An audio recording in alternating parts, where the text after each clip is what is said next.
از شروع اعتراضهای سراسری در سپتامبر 2023 با کمال تأسف 9 مرد برای شرکتشون در این اعتراضها به دست جمهوری اسلامی اعدام شدند. با وجود نگرانی‌های جدی که من و جامعه بین‌المللی اعلام کردیم، همچنان کودکان در ایران اعدام میشن. دست کم یک مورد در سال 2023 گزارش شده. همچنین میزان بالای اعدام زنان در این کشور در حالی ثبت شده که دست کم 22 زن در سال 2023 در ایران اعدام شدند. من به شدت نگران موارد مجازات‌های اعدام هستم. در پی دادگاه‌هایی که ضوابط لازم رو رعایت نکردند و حق دفاع برای متهم در اونها به صورت شایسته رعایت نشده، در چارچوب ماده 14 کنوانسیون حقوق مدنی و سیاسی، در مواردی حتی از وکلای مدافع حق دفاع کردن از موکلانشون سلب شده و همچنین شاهدون هستیم که در چارچوب ماده 6 حق احترام به حیات و قداست حیات در چارچوب ماده 6 کنوانسیون حقوق مدنی و سیاسی رعایت نشده. همچنین میزان اعدام‌های شهروندان اقلیت‌های قومی به خصوص مثل بلوچ‌ها و کردها، میزان اعدام‌های اونها به صورت نامتناسبی با جمعیت کل کشور بالا بوده و همچنین شاهد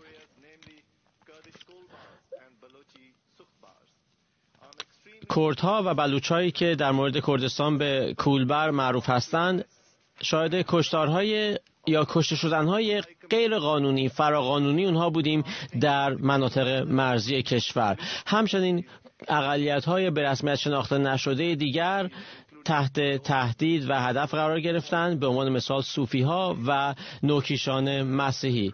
من شدیداً نگران آزار و اذیت و تهدید و ارعاب مدافعان حقوق بشر، وکلا، اعضای سندیکاها و روزنامه‌نگاران هستم. گزارش‌هایی دریافت کردم که مدافعان حقوق بشر که در زندان هستند مثل نرگس محمدی از مشکلات جدی سلامت مثل مسائل ریه و قلبی رنج میبره.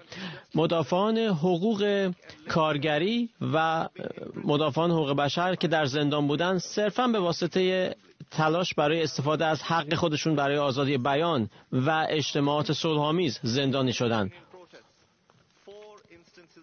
بیش از 1200 مورد اعتراض سندیکایی رو شاهد بودیم که در مقطع 2023 سال 2023 صورت گرفتند و آقای رئیس باید بگم که به شدت نگران کننده است که مقام‌های جمهوری اسلامی با کمال مسئولیت دست کم 48 و بیش از 60 کودک رو در جریان جنبش زن زندگی آزادی به قتل رسوندن، با گزارش‌های بسیار نگران کننده در مورد خشونت‌های جنسی که در اون از تجاوز به عنوان یک اسلحه مجازات کننده علیه این زنان استفاده شده.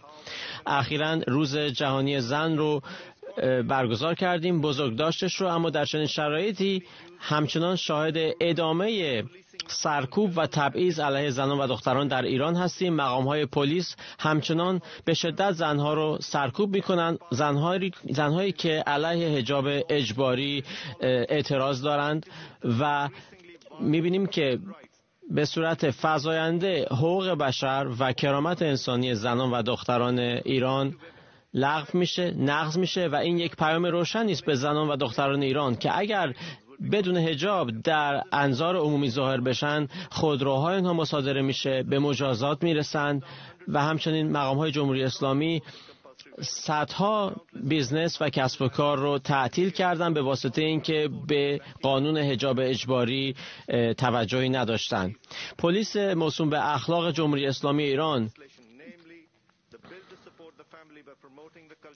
به اصطلاح قانون حمایت از حجاب و عفاف رو که از جانب پارلمان ایران به شورای نگهبان تقدیم شده اجرا میکنه و با محدود کردن حقوق اجتماعی اقتصادی زنان و حتی مجازات های مانند شلاق مجازات میکنه کسانی که با قانون حجاب اجباری مخالفت میکنن. بنابراین ما خواستار اون هستیم که جمهوری اسلامی این قانون رو لغو کنه، به حقوق زنان و دختران احترام بگذاره، امکان شرکت زنان و دختران رو در عرصه‌های سیاسی اجتماعی کشور ممکن کنه، میسر کنه. همچنین از دولت جمهوری اسلامی ایران میخوام که کنوانسیون لغو هر گونه تبعیض علیه زنان و دختران رو به صورت کامل پیاده کنه. آقای رئیس، من اعلام میکنم که توصیه هایی که از جانب من در ارتباط حقوق بشر در طول مأموریت 6 ساله‌ام به جمهوری اسلامی ارائه شده، قدم های مثبتی برداشته شده، از جمله اصلاح قانون مواد مخدر در نوامبر 2017 و در نتیجه اون شاهد کاهش اعدام ها بودیم تا اون مقطع در جرائم مربوط به مواد مخدر. همچنین شاهد افزایش سطح سواد و تحصیل زنان و دختران بودیم در سطح کشور. همچنین امکان تقاضای تابعیت ایرانی برای کودکان زنان ایرانی که با مردان خارجی ازدواج کرده بودند مهیا شده. با وجود این ابتکارها و این تحولات مثبت، متاسفانه شاهد پیامدهای منفی بودیم از جانب ادامه این شرایط و جو منفی و سرکوب، و متاسفانه هیچ گونه از توصیه‌های دیگر من از جانب مقام‌های جمهوری اسلامی پیاده نشدند. مایه نگرانی است که شاهد ادامه مجازات‌های اعدام هستیم به صورت خودسحرانه و استفاده از مجازات اعدام و مرگ علیه شهروندان ایران، از جمله کسانی که صرفاً حقوق سیاسی خودشون رو مطالبه کردند. استفاده سیستماتیک از مجازات اعدام علیه اقلیت‌ها، لغو حقوق و نقض حقوق زنان و دختران و شرایط بسیار فاجعه باری که ادامه دار هست به صورت سیستماتیک در افق سیاسی و قضایی جمهوری اسلامی ایران.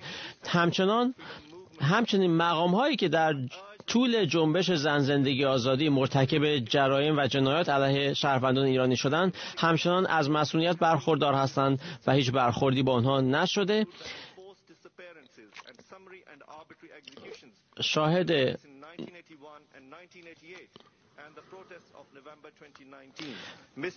ادامه مسئولیت و نبود پاسخگویی هستیم برای مقام‌های جمهوری اسلامی، نه تنها اونهایی که در طول جنبش زن زندگی آزادی مرتکب جرایم و جنایات شدند، بلکه اونهایی که در قتل‌های خودسرانه، قتل‌های موسوم به زنجیره‌ای و ناپدید شدن‌های شهروندها در سال 1981 و 1988 هم نقض شدند. بنابراین حقوق بشری مردم ایران به صورت خشونتبار و پیوسته تحت نقض هستند و بنابراین من در پایان مأموریت 6 ساله خودم میخوام که سپاسگزاری و تقدیر کنم از مردم شجاع ایران به واسطه شجاعت خودشون.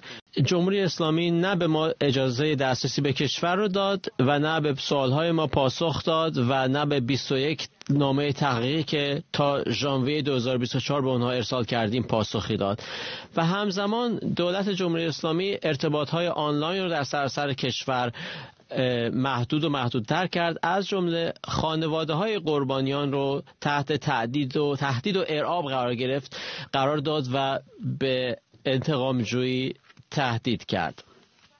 با وجود همه این چالش‌ها، مأموریت حقیقتیاب در نهایت بیش از 27,000 اقلام شواهد و مدارک رو جمع‌آوری کرده و نگهداری میکنه.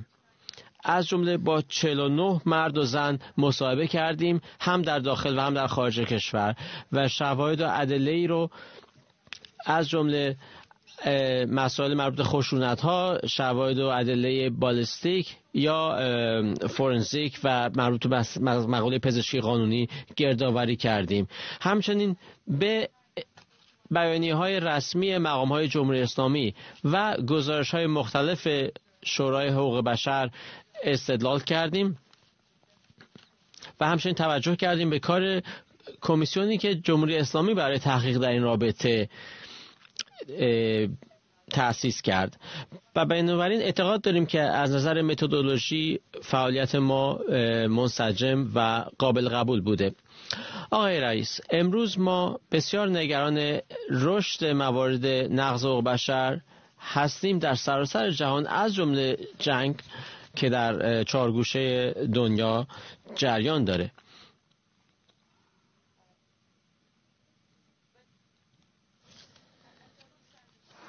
و البته استانداردهای دوگانه فراوان هست و در چنین شرایطی مهم هست که این شورا و جامعه بین‌المللی پاسخ بده به همه موارد نقض حقوق بشر در سراسر جهان.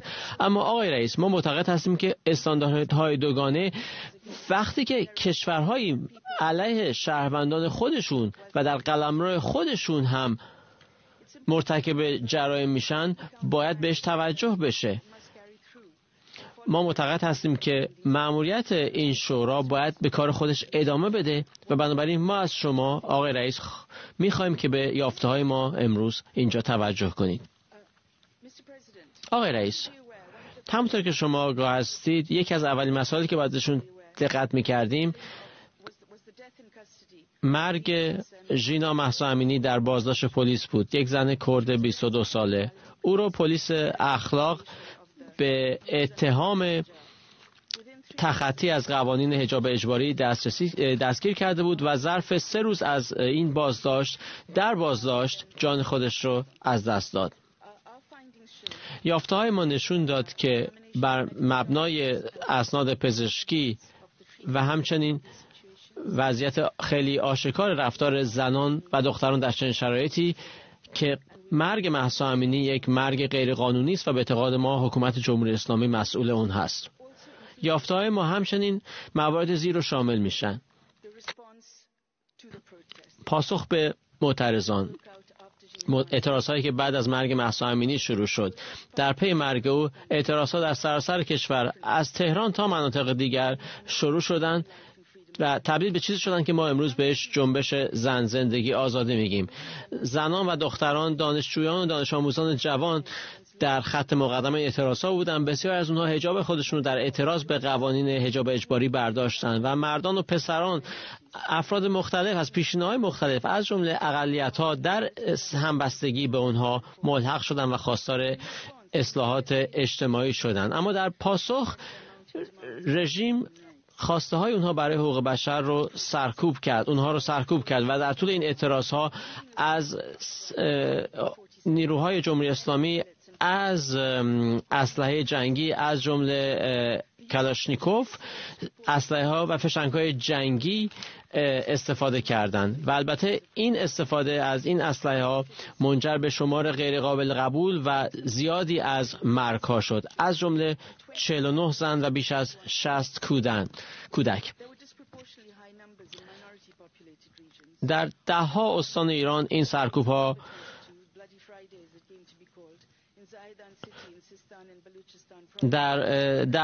این خشونت‌ها رو شاهد بودیم، از جمله در 30 سپتامبر 2022 که به جمعه خونین در زاهدان لقب گرفت.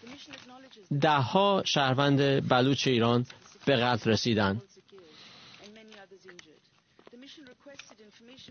مأموریت ما خواستار اطلاعاتی در این زمینه شد درباره این مرگ‌ها برای اینکه تحقیق بیشتری انجام بده. ما ژوئن گذشته خواستار این اطلاعات شدیم اما هیچ پاسخی دریافت نکردیم که این ادعاها و این مسائل رو بتونیم درباره‌شون تحقیق کنیم. آقای رئیس، همونطور که شما هم دیدید، تصویرهای معترضانی که یک یا دو چشم خودشون رو با پوشش‌های سفید رنگی پوشوندن تبدیل شد به نمادی از این اعتراض‌ها و البته دلیلش استفاده از گل‌های ساچمه‌ای بود که به گردن، چشم، بدن و حتی اندام جنسی معترضان شلیک شده بود. بسیار از اونها تا ماه‌ها بعد از این جراحت‌ها نتونستن که دسترسی به امکانات درمانی داشته باشن و حتی خودشون و خانواده‌هاشون از جانب رژیم تهدید شدند.